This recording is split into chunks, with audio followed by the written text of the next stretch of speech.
Merci de votre fidélité, fidèles téléspectateurs, amoureux de show. Jeune. Il y a eu alternance, oui. Passation pacifique, non. En réalité, le problème n'est pas à ce niveau-là. Il va jouer qui est pendant. Ça va être biso ba jeune ya lelo soki to ba moni biso na place moko to bazana posa na biso ezala na rien que pour te faire ça.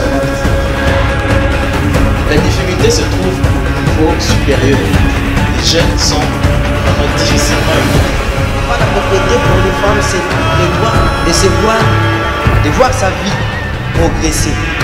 Si elle pouvait être interrompue.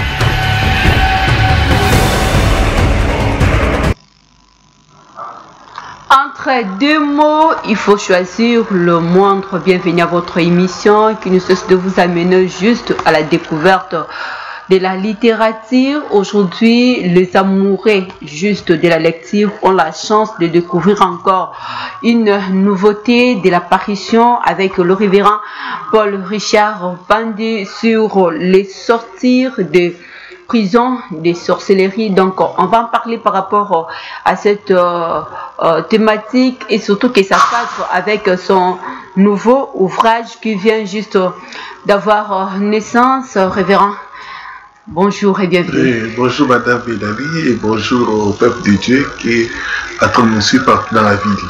Merci beaucoup. Je vous rappelle qu'il est au moins auteur de plusieurs ouvrages, responsable aussi de l'église Centre de Transfiguration. C'est ça, non? Montagne de Transfiguration. Montagne de Transfiguration. Voilà, à Kinshasa, où se trouve au moins le siège même de votre église. À l'église, ça va, ça marche? Oui, Dieu fait grâce, ça marche. Votre voyage évangélique Congo-Brazza, comment ça a été? Oui, ça s'est bien passé. On a commencé les travaux de construction.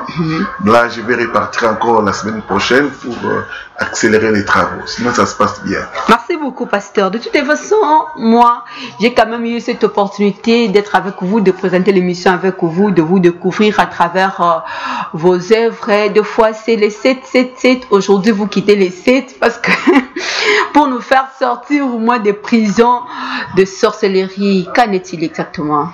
Oui, dans le monde spirituel, les sorciers utilisent la stratégie de l'emprisonnement.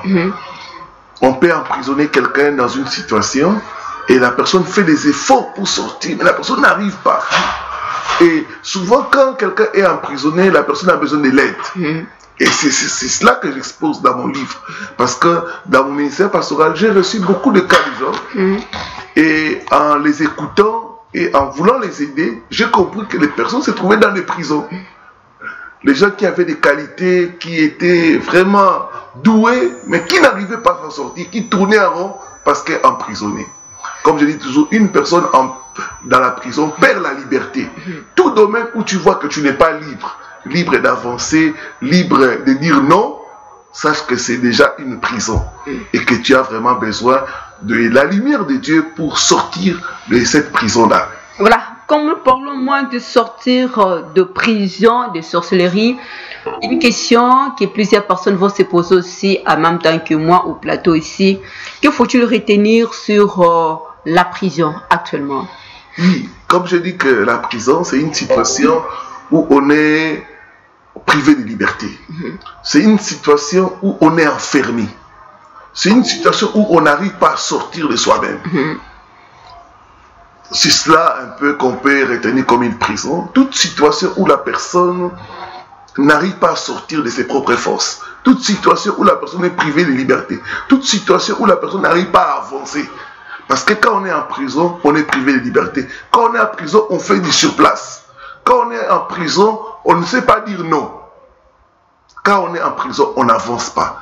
Bref, une prison, c'est une situation de blocage.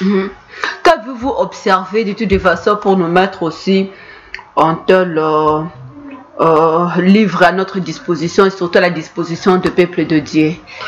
J'ai observé par exemple que certaines personnes qui ont des qualités, par exemple la prison de pauvreté. Vous verrez, la personne a des atouts qu'il faut. On va y arriver. Ouais. On va y arriver parce que là, on n'a pas encore touché les livres.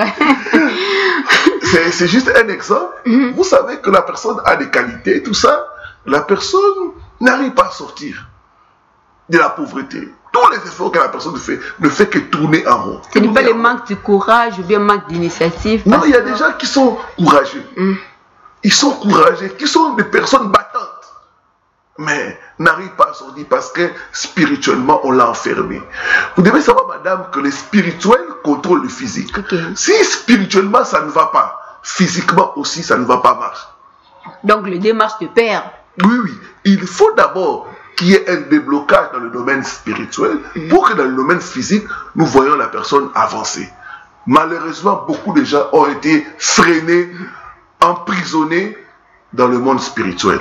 Et dans le monde physique, ils sont que là en train de subir des effets. Avant de toucher les divers points que vous avez juste évoqués dans votre ouvrage ici, comme retenons d'abord, ou bien restons avec les concepts prison. Quelles sont les conséquences de la prison? Oui. Manque d'avancement, un manque de progrès, le surplace, une vie de limitation, vous ne pouvez pas aller loin, une vie de servitude, une personne qui est en prison est appelée à servir les autres. Donc, une vie de manque de liberté, c'est ça là vraiment les grandes conséquences de l'emprisonnement. Mais chaque prison a des particularités, comme j'ai parlé dans le livre.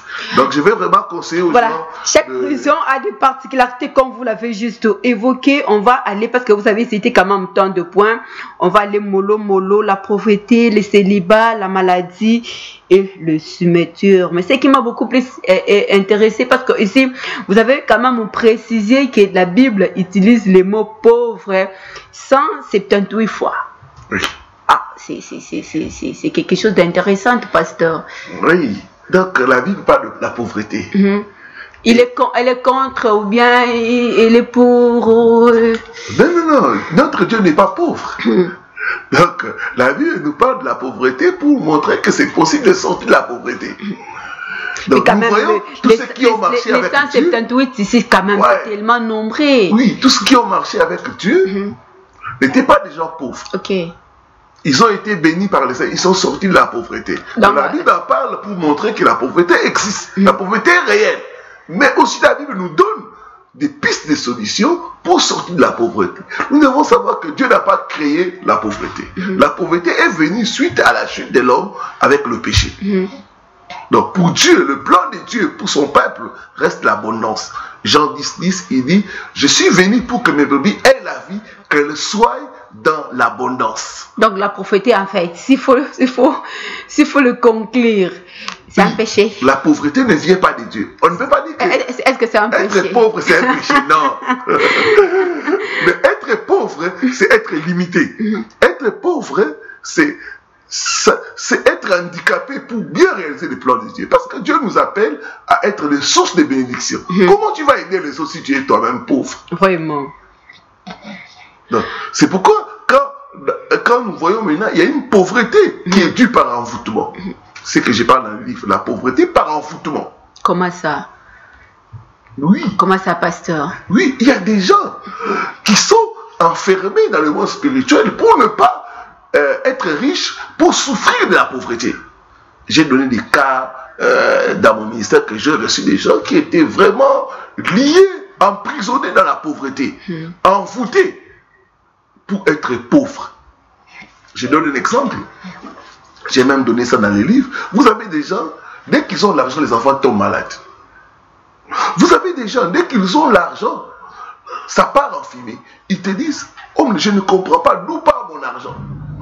J'ai reçu des cas de gens qui avaient des bons salaires, qui ne faisaient rien avec ça. Pourquoi? Parce que la nuit, on venait retirer ces salaires-là sur le plan spirituel. Là, c'est de l'envoûtement ou bien des réclamations? Non, c'est de l'envoûtement. Y a-t-il une différence? Oui, oui. Les réclamations maintenant, parce qu'on n'est pas dans les sujets là, mais les réclamations... Mais on reste quand même dans le contexte, parce qu'on parle au moins de la pauvreté, surtout il faut sortir au moins de cette prison. Les réclamations, ce sont des revendications dues aux alliances. Il y a réclamation, quand il y a une alliance qui a été violée, et on vient dire, parce qu'il y a des familles où on a vendu la richesse. Maintenant, quand les esprits là viennent réclamer vos biens, votre argent, ça maintenant, c'est des réclamations. Donc les réclamations, c'est plus dues aux alliances. Les alliances qui ont été faites dans la famille ou les alliances que la personne a faites. Les esprits viennent maintenant revendiquer leurs droits sur vous. Là, on peut parler de réclamations.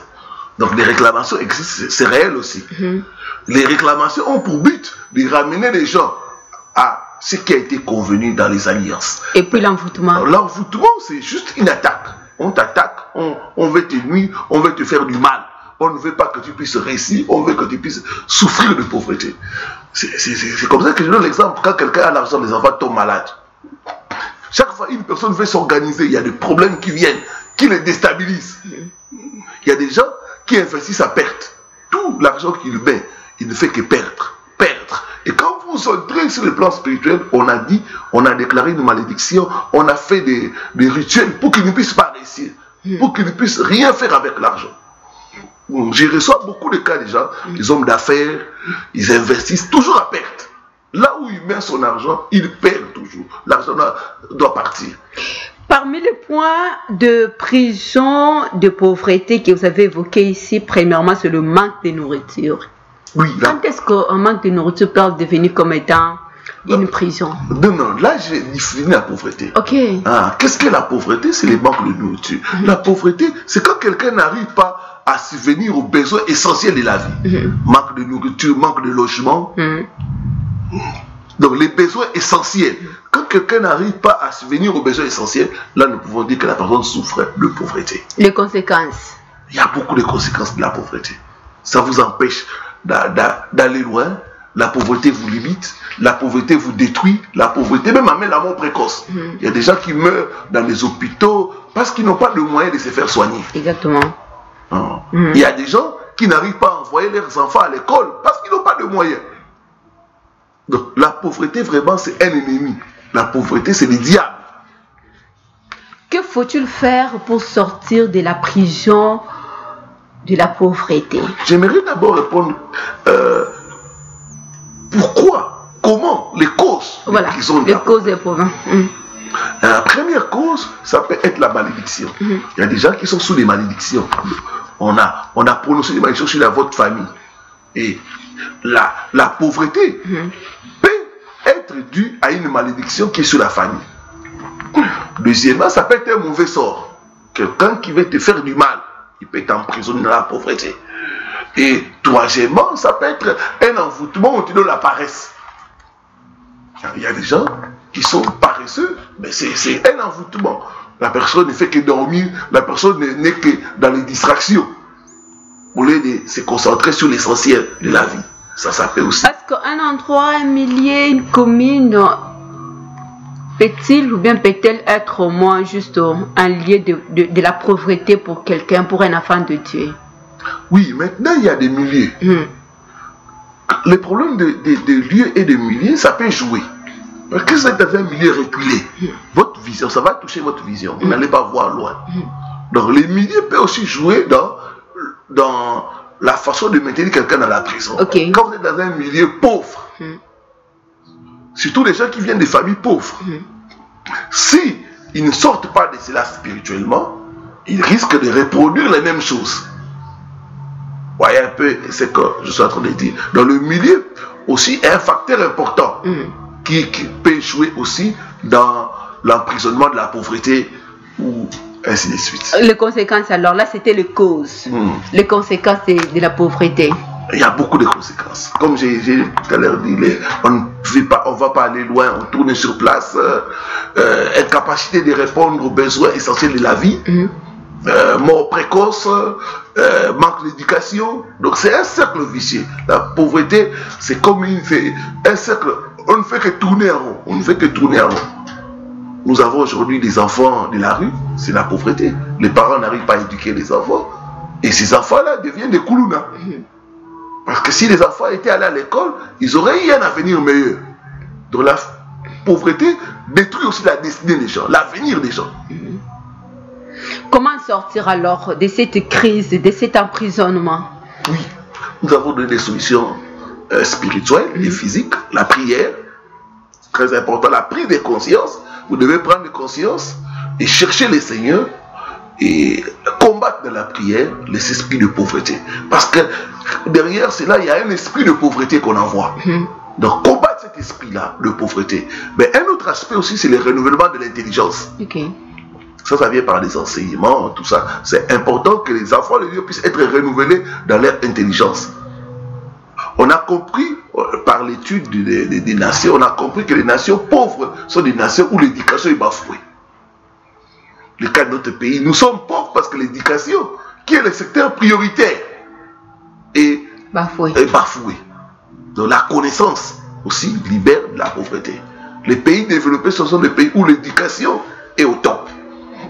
Donc nous devons rehausser l'éducation pour que nous puissions vraiment sortir de la pauvreté. On va tourner la page de la pauvreté pour parler au moins de la prison de célibat. Là, c'est un point qui intéresse tout le monde.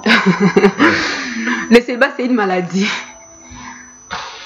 Il y a un moment donné, les célibats, il y a des femmes qui aspirent au mariage et qui n'arrivent pas à se marier. Elles ne comprennent pas. Je reçois beaucoup de cas comme ça, j'en ai reçu et je continue à recevoir. Tu vois là, la personne a toutes les qualités qu'il faut, les capacités, les connaissances, d'autres même travaillent, d'autres ont même chez elles, mais ils n'arrivent pas à se marier. C'est pas la conjoncture. Non. Il y a plusieurs qui se cachent derrière la conjoncture. Oui. Vous voyez, la personne a les capacités, les qualités qu'il faut, mais la personne n'arrive pas à se marier. Et quand vous entrez en profondeur, vous trouvez que dans la famille, il n'y a pas de mariage. Vous trouvez que la personne est emprisonnée dans une prison. D'autres, des fois, que c'est bien de déception. Là, ce sont les signes du célibat. Pour connaître vraiment qu'on est dans cette prison-là. Donc, il y a au niveau physique, mais aussi au niveau spirituel, des rêves aussi. Donc, au niveau de physique, nous avons les déceptions. Quand tu constates que tu es déçu tout le temps dans les relations. L'autre signe, c'est le rejet. On te rejette sans raison valable. Tu es tout le temps rejeté. L'autre signe aussi, c'est le manque de demande de mariage. Tu es une femme, tu te promènes, tu peux faire une année comme ça. Aucune personne n'a demandé ta main en mariage. Donc c'est pas normal. C'est pas normal. Oui. D'autres signes de l'emprisonnement de célibat. J'ai reçu beaucoup de cas de jeunes femmes, ils me disent, les hommes ne me regardent pas. Je peux m'habiller comment, je peux me maquiller, aucun homme ne me regarde. Vous savez, vous êtes une jeune femme, les gens, normalement, vous arrêtez à ma soeur, vous êtes bien habillé. Ceci, ça vous va très bien, vous êtes bien coiffé. Mais vous faites tout ça, aucun homme ne vous regarde. Pas même de compliments, pas même de félicitations. C'est un problème. Donc, on vous voit pas. Là, faut-il évoquer aussi les problèmes de masque de vieillesse? Oui. Tout ça, ça fait partie de ça. Donc, on ne vous voit pas. Donc, vous n'êtes pas visible. Ça peut être que vous êtes emprisonné dans la prison du célibat. Au niveau des rêves. Au niveau des rêves, c'est là où la spiritualité intervient. C'est là où vraiment il y a beaucoup plus de spiritualité.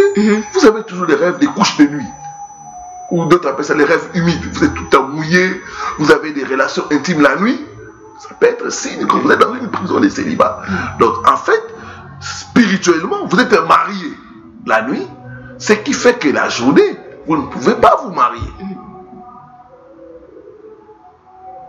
Donc maintenant, c'est la spiritualité qui influence. C'est une prison de sorcellerie. Dans le monde de la sorcellerie, qu'est-ce qu'il faut? Ils vous envoûtent. Comment ils le font? Il se transforme par un mari spirituel.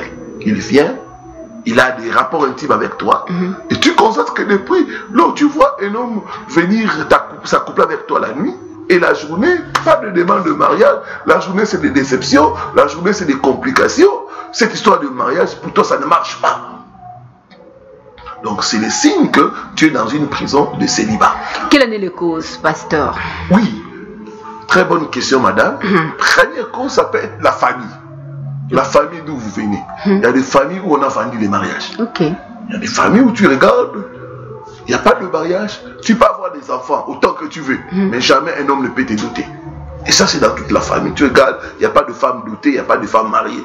Ce sont les causes africaines, s'il faut le dire. Non, non, non. Ce sont des réalités, au moins, plus en RDC, surtout en Afrique. Non, non, même les blancs aussi. Hein. Le mariage est difficile partout. Waouh. Moi, je croyais que seulement, moi, je croyais que seulement Kinshasa, ou soit en RDC ou bien en Afrique. Non, c'est partout. Quand il y a la malédiction n'a pas de couleur. La sorcellerie, l'envoûtement, ça n'a pas de couleur. Donc c'est partout. Donc on va constater donc la famille d'où vous venez. Un autre, ça peut être le mauvais sort ou la jalousie. Il y a une personne qui est animée de mauvaise volonté pour te détruire. Il peut te bloquer pour que tu ne puisses pas te marier. Et ça, j'ai rencontré beaucoup de cas comme ça. Ça peut être un ex qui n'a pas digéré le fait que tu l'as quitté. Elle est allée te faire du mal pour que tu ne puisses pas refaire ta vie. Est-ce que c'est possible que cela ait moins l'impact sur la vie d'une personne? Oui, bien sûr. Comment ça, pasteur? Oui, les gens... Bon, en fait, on a tendance à dire qu'il n'est pas de ma famille, ce n'est pas mon frère, c'était juste une connaissance. Mais comment sa parole a le pouvoir et ça influence réellement l'avenir même de son ex-partenaire? S'il est allé dans le mysticisme, parce qu'il a des choses intimes, par exemple photos, habits, tout ça, il peut aller avec ça dans le monde spirituel et te jeter un mauvais sort. Donc l'envoûtement, ça ne regarde pas seulement ta famille, ça peut, quelqu'un d'autre peut t'envoûter. Il y a des portes d'entrée. Quelles sont ces portes là, pasteur? Par la nourriture. Par la nourriture, on peut t'envoûter. Deuxièmement, par les effets personnels. Habits, cheveux, tout ce qui est à toi. On appelle ça généralement le point de contact. Une personne qui a ton point de contact peut citer ton nom et te jeter un mauvais sort. Là, c'est pour ceux qui n'ont pas Christ dans leur... Même ceux qui sont en Christ. La Bible dit, celui qui renverse une muraille sera mordu par le serpent. La Bible dit, soyez prudents. Donc, en tant qu'enfants, nous devons être prudents et bien nous conduire. Si nous ne sommes pas prudents, nous ouvrons les portes, l'ennemi viendra et nous faire du mal. Les conséquences... Une autre porte, c'est la vie du désordre. Quand vous vivez une vie de désordre, vous vous accouplez avec n'importe qui. C'est une porte d'entrée. Donc l'ennemi peut profiter de ça pour vous jeter dehors. Les conséquences, pasteur, de la prison des célibataires, des célibats plutôt. On va constater par exemple célibat prolongé, pas de mariage, blessure intérieure et le fait que les autres ça blesse, l'amertume, des autres dans les comportements, d'autres ça leur pousse à des comportements vraiment bizarres. Donc il y a beaucoup de conséquences dans la vie de la personne, manque d'avancement. On trouve que la personne tourne en rond, et ça c'est la prison des célibats. Quelqu'un peut se dire que j'en ai trop supporté avec des chocs, ainsi de suite, mais c'est dernier temps quand même, je dois stopper pour voir autre chose, pour passer autre chose, pour orienter ma vie, autre chose. Est-ce que là aussi ça peut être parmi les conséquences de la prison des célibats? Non, pour s'en sortir, c'est vrai, il faut une prise de conscience. Il faut une prise de conscience, s'arrêter, prendre conscience que ce qui m'arrive, ce n'est pas normal. Pourquoi je suis toujours déçu? Pourquoi c'est moi qu'on rejette tout le temps? Pourquoi les mauvaises choses me suivent? Donc, voilà, la prise de conscience est importante pour sortir de cette prison-là. Mais aussi la dimension spirituelle. Parce que la vie est spirituelle. Si dans le spirituel, on t'a bloqué pour ne pas te marier, sache que tout ce que tu feras dans le monde physique, ça ne va pas marcher. Ça ne va pas marcher. Le point de prière. Ouais, la prière est importante. La prière, j'exhorte les gens à être dans la prière. La prière brise les prisons. La prière brise les prisons. Nous voyons les gens qui ont connu les situations d'emprisonnement, ils sont sortis par la prière. Paul et Silas, dans la prison, ils ont prié. Et Dieu s'est manifesté, ils sont sortis. Tournons la page de la prison de célibat pour ouvrir une autre page sur la prison de l'échec. Que faut-il retenir? Oui. On peut échouer une fois dans la vie. C'est normal. Mais quand l'échec est continuel, c'est pas normal. Ce n'est pas l'apprentissage par essai et erreur. Non, non, non. Si tu ne fais qu'échouer, ça montre qu'il y a un ça ne va pas. C'est pourquoi nous, dans la prison, là, on dit échouer une fois dans un domaine, c'est normal. Mais échouer tout le temps, c'est pas normal. Donc il y a un ça ne va pas. Et souvent, les causes peuvent être spirituelles. C'est pourquoi, dans le monde spirituel, on peut emprisonner quelqu'un dans la prison de l'échec. Vous constatez échec académique, votre vie c'est échec sur échec. Échec dans le domaine sentimental, échec dans le domaine professionnel, échec dans le domaine du ministère, il y a même des hommes de Dieu qui échouent. Ce n'est pas par mauvais choix, de toute façon, on ne s'est pas bien orienté, on ne s'est pas bien dirigé, on n'a pas eu à consulter le levier, donc le VA par rapport à l'orientation, donc voilà pourquoi nous échouons. Maintenant, dans la façon de sortir de cette prison-là, on donne beaucoup de pistes de solutions. Comment sortir de la prison, de l'échec, tout ça. Mais quand c'est un échec continuel, échec à répétition, il y a un ça ne va pas. Deuxièmement, on va constater par exemple échec au point de la réussite. Chaque fois que tu es sur le point de réussir, tu échoues. Chaque fois. Pour toi, c'est chaque fois que tu es sur le point de réussir. Donc il y a un ça ne va pas. L'échec, c'est l'absence, c'est un résultat négatif. Or, la Bible dit, tout ce qu'il fait lui réussit. Recommande tes projets à l'Éternel. Mets en lui ta confiance. Et il agira. Il donnera la réussite. Dieu est un Dieu de réussite. L'échec, ça fait mal, ça frustre. L'échec crée en nous le sentiment, le manque d'estime de soi. Tu vois, quand tu ne fais qu'échouer, tu n'as plus confiance en toi-même. L'échec est mauvais. Et quand est-ce que l'échec intervient au niveau de la spiritualité? Au niveau de la spiritualité, maintenant, quand tu ne comprends pas, il y a des gens qui te disent, je ne comprends pas comment j'ai échoué. Et pourtant, j'avais tout mis en place. Et je ne comprends pas comment j'ai échoué. J'ai reçu le cas d'une femme en France. Elle a fait 10 fois les tests pour avoir le permis. 10 fois. Et c'était toujours échec. Elle ne faisait que payer l'argent. Payer l'argent, payer des grands professeurs, tout ça. Et quand on est entré dans la prière, on dit c'est pas normal. Tu as révisé une leçon 10 fois. Et tu ne fais qu'échouer la même matière. Il y a un ça ne va pas. On a commencé à prier et elle a pu avoir son permis. Qu'est-ce qui cause tout ça, pasteur? Oui, la personne peut être sous un mauvais sort d'envoûtement. J'ai reçu le cas d'un élève qui était en 6e. Il a fait les examens d'État à l'intérieur du pays. 3 fois. Il a échoué. Il est venu ici, à Kinshasa. Il a fait 1 fois. Ça n'a pas marché. Ça fait 4 fois. 5e fois maintenant, il nous a contactés pour la prière. On a commencé à prier pour lui, et il est allé faire l'examen. Et il a réussi. La famille peut être... Oui, ça peut être un envoûtement, un mauvais sort.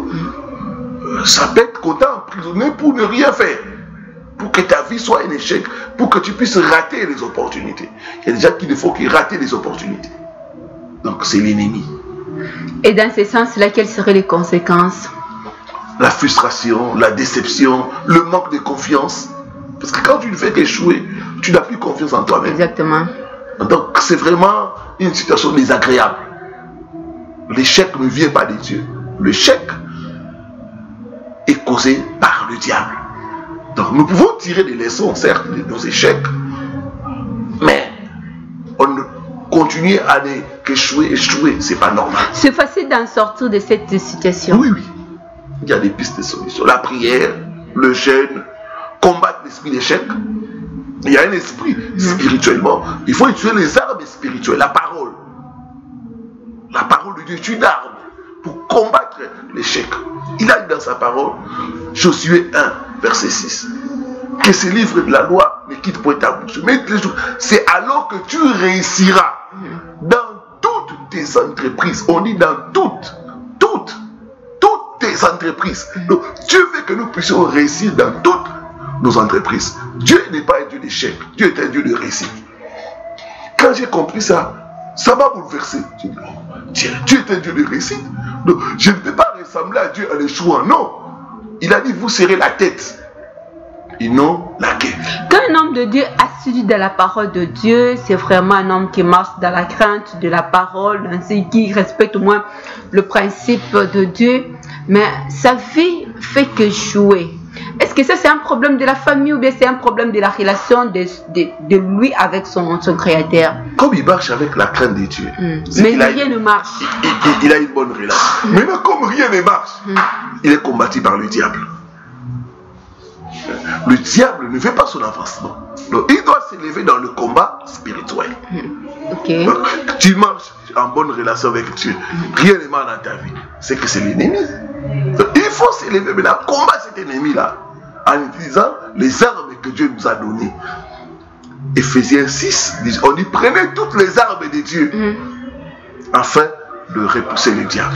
On va sauter au moins un point pour prendre le tour de Niepro parce que la région aussi là que nous sommes arrivés juste à la fin de cette émission, prison des cimetières, c'est ça qui m'a beaucoup plus intéressé. Il n'y a pas de relation entre les morts et les vivants, mais comment on peut être prisonnier au moins, pasteur, de cette manière, moi? Ouais. Vous savez qu'il y a des gens qui vivent mais qui sont enterrés. Il y a des gens qui vivent et tout le temps ils rêvent la mort. Tout le temps ils sentent l'odeur de la mort. Et il y a des gens, quand tu regardes sa vie, tout est au point mort. Il y a des gens qui sont vivants, mais toute la nuit, il est toujours avec les gens décédés, soit de sa famille, soit de ses amis, de ses connaissances. Là, ce sont juste des signes. Oui, donc, il y a beaucoup de gens qui sont dans les prisons des cimetières. Comme je dis, mon peuple est détruit faute des connaissances. Donc, la Bible dit, il n'y a pas de rapport entre le mort et le vivant. Quand toi tu vois le monde dans tes rêves, c'est un mauvais signe. Quand tout ce que tu fais, c'est toujours la mort, tu ne fais que pleurer les deuils. Vous savez qu'il y a des gens qui font les deuils des bonnes choses. Les bonnes choses ne durent pas. Les deuils de relations. Donc, quand tu regardes sa vie, c'est les deuils. Il n'y a pas de joie. Tout est triste. Il n'y a pas de bonnes nouvelles. Ça, c'est les cimetières. Dans les cimetières, tout est calme. Tout est morose. Tout est triste. Tristesse sur tristesse. Alors, partant, là, faut-il dire que ce sont juste ses pères qui ont péché ou bien c'est lui-même qui a été à l'auteur de ses péchés? Voilà pourquoi il est en train de subir les conséquences. Non, ça peut être les parents, tout comme ça peut être la personne aussi qui a ouvert les portes avec. Parce que la Bible dit il y a une alliance avec la mort. Quand tu vas consulter les gens qui sont décédés, les ancêtres, c'est une alliance avec la mort. Parce que la Bible dit les ancêtres n'existent pas. Ceux qui prient les ancêtres, ceux qui donnent des sacrifices aux ancêtres, vous voyez des gens prendre la boisson, jeter par terre. Non, nous sommes en train de nourrir les ancêtres. Des rituels, parlez aux ancêtres. Vous les ancêtres, bénissez-nous. Mais apparemment, ils ont aussi des exaucements, non, pasteur? Tout exaucement ne vient pas de Dieu. Nous sommes arrivés à la fin de cette émission. Sortir des prisons, des sorcelleries. Pasteur Richard, ça c'est votre ouvrage. Un message de sensibilisation, un message d'interpellation, un message de motivation à la population congolaise qui vous suit de partout pour pouvoir au moins trouver digne. J'aimerais dire aux enfants de Dieu d'avoir l'espoir et la foi en Jésus-Christ, parce qu'en Jésus-Christ nous avons la victoire. Malgré qu'il y a la sorcellerie, il y a aussi la victoire en Jésus-Christ. Exactement. C'est ça qui nous donne l'espoir. Si on parle de ces choses, c'est parce qu'il y a une possibilité de sortie. Refusez d'être victime du diable, parce qu'avec Jésus-Christ nous avons la victoire. Et ceux qui sont intéressés pour avoir l'ouvrage, vous pouvez nous contacter. Notre adresse est avenue Luvungi, numéro 15 bis, dans la commune de Barumbu. Donc Luvungi, numéro 15 bis, dans la commune de Barumbu. Référence et croisement Kassai-Kavamba. Vous pouvez aussi nous joindre par téléphone, plus 243 82 260 87 93. Plus 243 82 260 87 93. C'est un numéro WhatsApp. Merci beaucoup, révérend Paul Richard. C'est moi qui vous remercie, madame. Merci. Nous sommes arrivés au moins à la fin de cette émission. Nous vous disons merci pour votre attention et fidélité. Retrouvez la rediffusion de cette émission le dimanche à 19h. Bonne suite de programme sur nos antennes. Au revoir.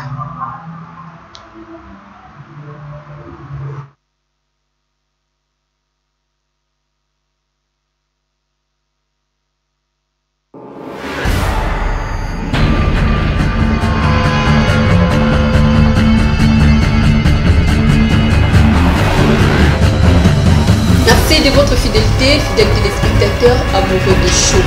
Jeune. Il y a eu alternance, oui. Passation pacifique, non. En réalité, le problème n'est pas à ce niveau-là. baye bazwaki libanda bazalaki bagene biso bagene ya lelo soki tobamoni biso na place moko to baza na posa na biso ezalaka na rien que mpo topesa bango. La difficulté se trouve au niveau supérieur. Les jeunes sont vraiment difficilement éduqués. Pas la propriété pour une femme, c'est le droit de voir sa vie progresser. Si elle pouvait être interrompue